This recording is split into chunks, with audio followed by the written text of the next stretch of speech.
Pak Hedi, suaranya. Pak. Wah, di Australia jam berapa nih, Pak?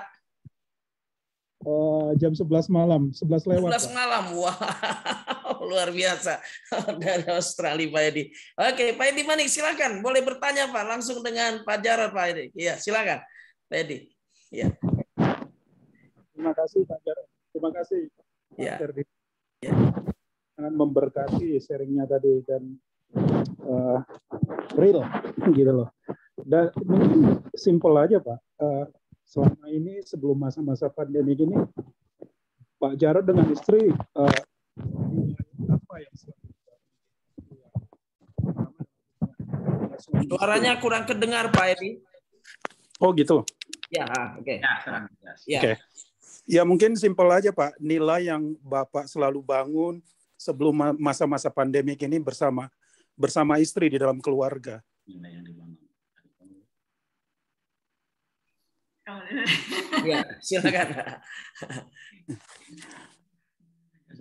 Ya, kalau saya Pak Jarod tuh kejujuran, keterbukaan. Kami tidak pernah ada rahasia, bahkan HP pun passwordnya dikasih tahu ya. Dan anak-anak juga tahu password saya tahu password laptop anak saya juga tahu password saya. Jadi nilai yang kita bangun adalah keterbukaan dan kejujuran. Dan seandainya ada masalah, ada kesalahan yang dibuat oleh pasangan atau anak, kita bukan mencari kenapa kamu begitu, ya makanya kamu nggak dengar mama atau apalah segala macam. Tapi yuk kita cari solusinya. Jadi selalu setiap ada masalah anak-anak tuh berani ngomong, mama aku punya masalah ini. Kenapa? Karena setiap kali atau Pak Jarod ada masalah, bangkrut, saya nggak marah, tapi yuk kita cari solusinya bagaimana. Jadi mereka senang kalau ada masalah berani cerita karena kita cari solusinya. Ya, kalau saya nilai apa yang kita bangun selama ini gitu ya.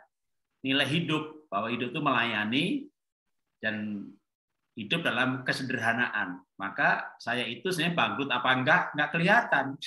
Sebelum bangkrut sama sesudah bangkrut bajunya sama-sama jelek.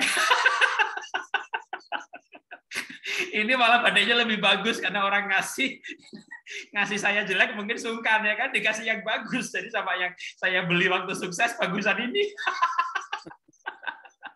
Jadi anak saya itu pernah bilang begini, Pak, Papa tuh pakai baju yang keren itu. Coba lihat tuh, Pak, manajer Papa aja pakai handphonenya iPhone. Papa pakai Vivo buatan Cina. Aduh, Pak, Papa itu nggak apa-apa lah, Pak. Belajar punya karunia menikmati. Jadi saya itu disuruh pakai baju merek ini, merek itu. Yuk, Pak, ke mall, Pak. Aku dandanin, Pak. Pokoknya Papa, aku yang milihin gitu. Tak lihat itu bajunya cek larangi. Saya ini puluhan tahun miskin, Bapak Ibu, puluhan tahun miskin. Bahkan waktu kecil jualan es lilin. Bahkan saya ajak nikah dia dari keluarga ekonomi yang cukup mampu. Tapi waktu saya menikah dengan dia, saya ajak tinggal di pinggir kuburan. Itu rumah kontrak cuma 450.000 tahun 90. Kenapa? Saya mau bangun nilai bahwa hidup ini mencukupkan yang ada. Kalau dia pinjam uang orang tuanya, misalnya, kita jangan kontrak rumah yang jelek dah, pinjam rumah papaku, pasti dikasih. Tapi kalau saya pinjam uang mertua, pinjam itu pintu intervensi.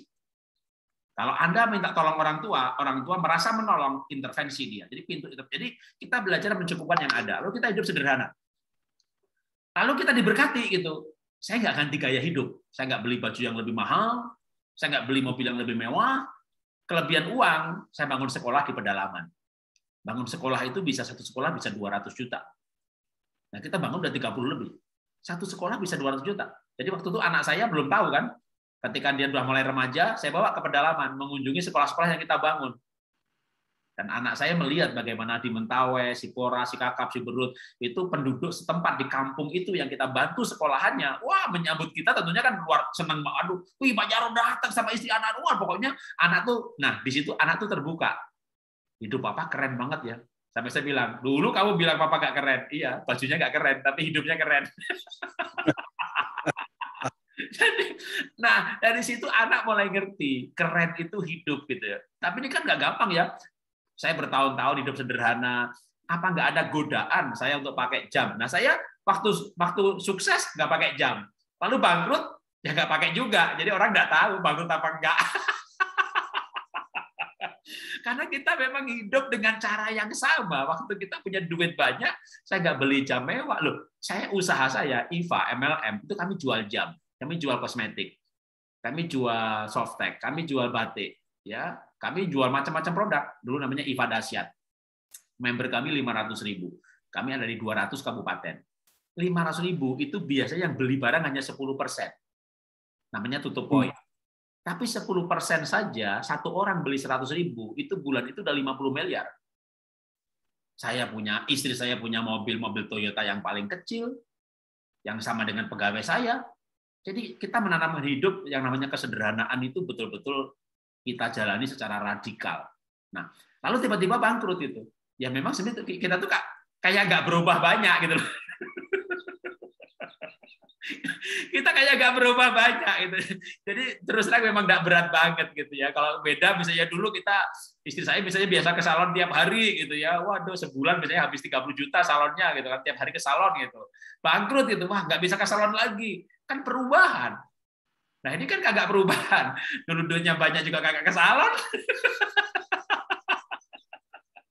Jadi itu menurut saya nilai yang kita bangun itu kita hidup di dalam kesederhanaan, dan kalau kita punya kelebihan, memang selain untuk pelayanan, waktu itu kita investasinya tuh, saya suka investasi untuk usaha dan banyak yang gagal lagi.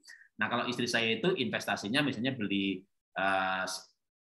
aset, properti, dan propertinya kita pakai untuk bikin sekolah. Jadi kita ada sekolah hidrolikit, yang punya kita sendiri hanya 2 sih, yang lain franchise.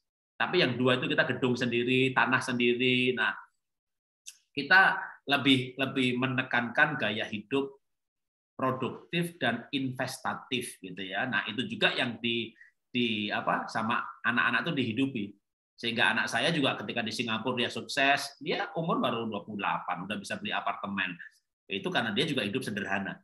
Jadi dia bangga sebagai orang Indonesia, dia ceramah ke Sydney, ke New York, ke Boston, dia pakai batik, dan batiknya juga bukan batik yang sutra yang mahal gitu. Orang luar negeri nggak tahu sutra apa enggak. Pokoknya begitu kita pakai batik, "Are you from Indonesia?" ya. Batik murah juga dia nggak tahu. Jadi, nah itu nilai yang kita bangun selama ini. Begitu Pak, Tuhan berkati. Terima kasih Pak, Ibu, sangat memberkati. Sangat luar biasa. Pak Edi, salam